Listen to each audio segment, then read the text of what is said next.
Okay, hello everybody, welcome back to Max Reviews. If you've been returning, you'll know that this is going to be my review for The Amazing Spider-Man 2, a movie that has been widely considered as the worst Spider-Man movie ever, but I'm going to be trying to find the good in the bad here and also exploiting the bad in this movie.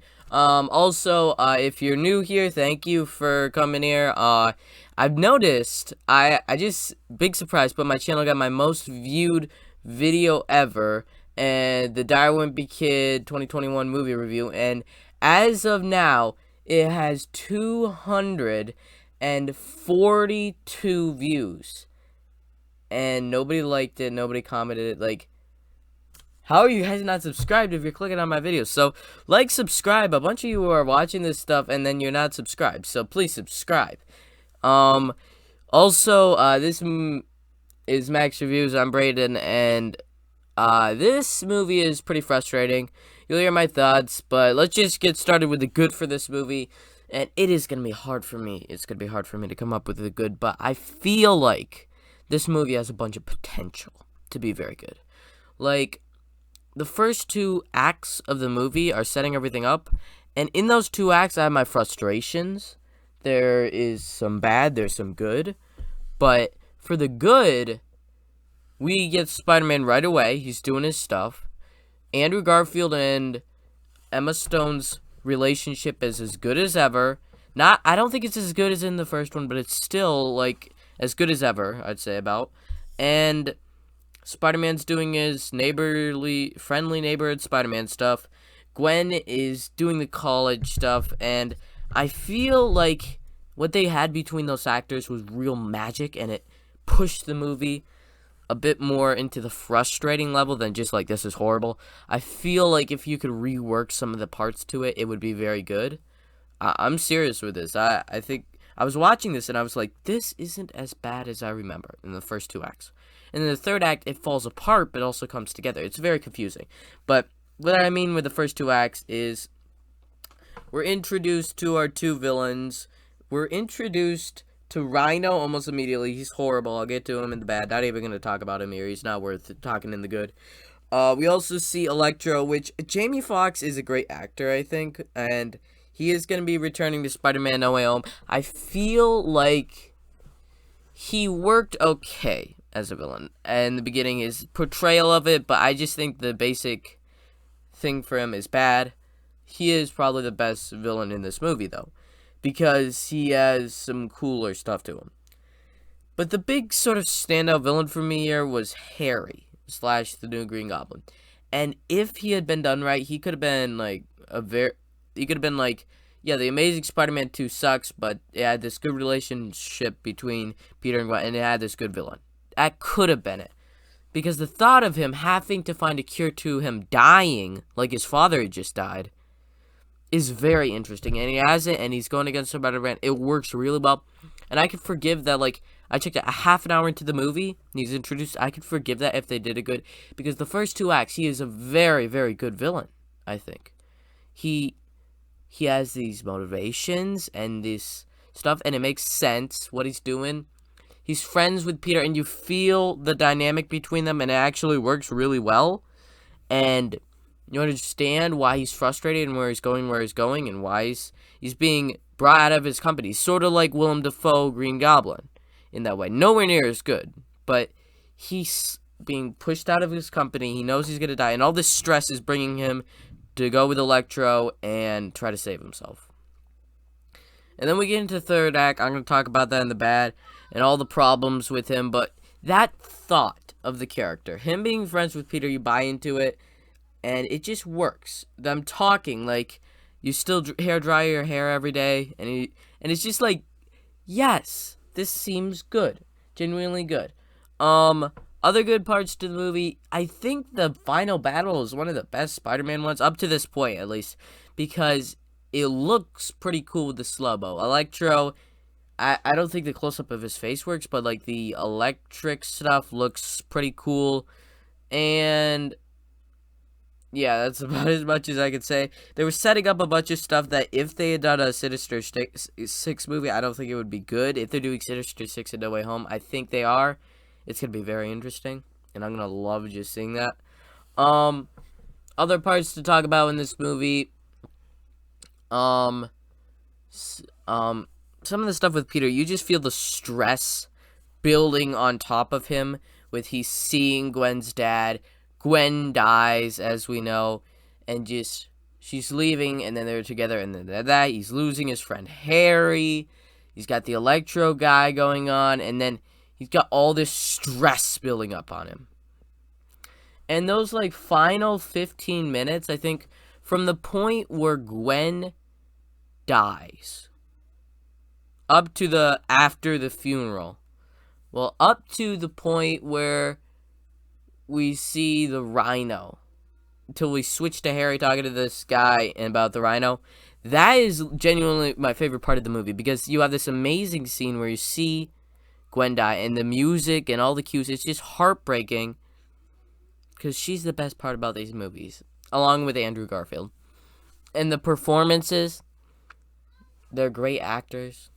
The performances are great, and it's just a really wonderful scene right there. And you see her dad, and you understand, like, he should have listened to the dad, but then we wouldn't have Gwen Stacy. And just seeing the dad, he's just breaking down. Spider-Man is gone. And he watches her speech. After all these months, the time at her grave. It's so sad. It's so perfect. And then he goes to fight the rhino, which is stupid ending. They messed it up. Oh, it's so sad. It's just so emotional to see Gwen die, and then him through the time, and then Rhino. So, with that said, unfortunately, we have to get to the bad, and I think this movie is the worst introduction to any Spider-Man movie ever, because the first 7 minutes are back to his parents doing this thing with Norman Osborn. It's just like, what? Why are we? This has nothing to do with Spider-Man, and it sort of does. And then you're like, eesh, yikes, this is horrible. And my complaint with Electro, I think Jamie Foxx, he played him a bit too goofy, and Electro turning on Spider-Man, turning on the world, it just it doesn't work for me. The Rhino is absolutely the worst Spider-Man villain ever. I don't think there's any way that he could get any higher on my list. He goes crazy in the beginning, and like Spider-Man, he's just talking to him, and people die. Well, he's talking to him. He just decides to talk to him instead of stopping him. Have fun. Which works with Andrew Garfield's character, but it's Andrew Garfield being a great Spider-Man in a bad Spider-Man movie.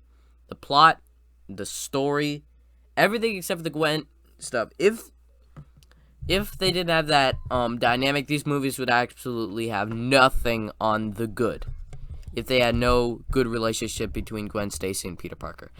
The Rhino, and then he shows up for the final fight, which goes to blackness. I watched the trailers, and I saw that scene so many times in the trailers, and that's where the movie ends. That's one of the worst ways to do it for a movie. The only movie that I can think of that they did that so far is in Snake Eyes this year, which I thought it was a fun ninja movie, but they showed that shot of him driving off in the suit in so much of the marketing and everything, the posters and everything, and that's in the final minutes of the movie, which is frustrating. Other complaint, I gotta talk about Green Goblin here. I said the good, that it's like they built this house, but they built it on a bunch of sand, and they all got washed away. Because it all goes back to, why did all this happen to him? Because his dad said, it started at my age, you're turning into a Green Goblin. And he's actually turning into a Goblin. I think that could be interesting. I think it's stupid, but it could be interesting if played right. And his dad, I looked at it, his dad looked to be like 60 years old. I'm thinking Harry's around 20, so Harry has 40 years to figure this out, and he's trying to fix it in a week. Like, yikes. Like, what? Everything with Harry, everything that Harry does, all leads back to, he's like, I don't have enough time. You have 40 years, Harry. How are you this stupid? You have 40 years to live your life and do stuff. And the dad even said it, like, it started when I was your age. And then he looked fine in this stuff. So he's got, like, at the least 35 years to figure this out. And he's figuring it out in a week. Harry, why? And Harry at the end looking like an actual goblin, going and saying, no, no, horrible, hate it, no.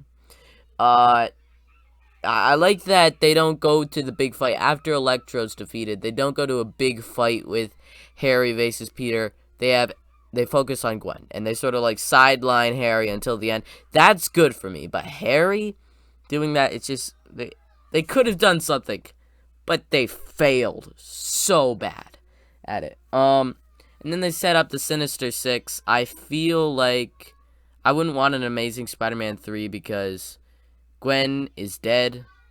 The Sinister Six might look cool, but they're not gonna be.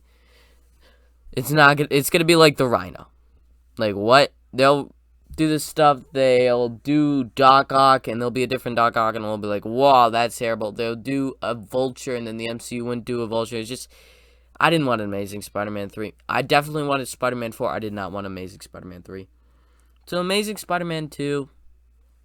I think, yes, it is the worst Spider-Man movie. It has potential. It had that good stuff, but it couldn't do it. Overall, on the letter score here, I am going to give it a C-. It's hard to do this, people. Yikes. And then on the entertainment scale, I think it's a 6.5. I think it's a 7. It's a 7, yeah. Because it's entertaining enough.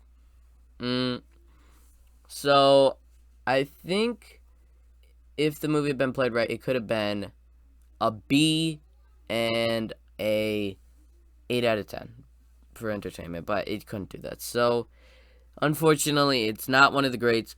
It's the worst. Come back tomorrow, I don't know, sometime soon. I'm going to be talking about Spider-Man Into the Spider-Verse, widely regarded as one of the best Spider-Man movies, up with Spider-Man 2, and I didn't like it when I first saw it. So that's going to be a very interesting rewatch. I've watched it like twice since I originally watched it, and I didn't finish it the second time. So this is going to be very interesting. I haven't seen it in a while. I want to like it. We got a new trailer for the second one. Am I going to be liking it? Let's see. Thank you for watching. So much for watching. Should I get a camera and show you my ugly face? Let's see. Yeah, I probably will for my live stream because there's no way I am editing an hour-long video. That's going to be a big one where I rank every movie that I've seen this year. Anyway, I'm just talking with you. Anyway, like, subscribe, comment down below your thoughts on The Amazing Spider-Man 2. I know some people like it to a degree, but I don't think I know anybody that loves it. So, thank you. I'm Brayden. This is Max Reviews. Brayden out.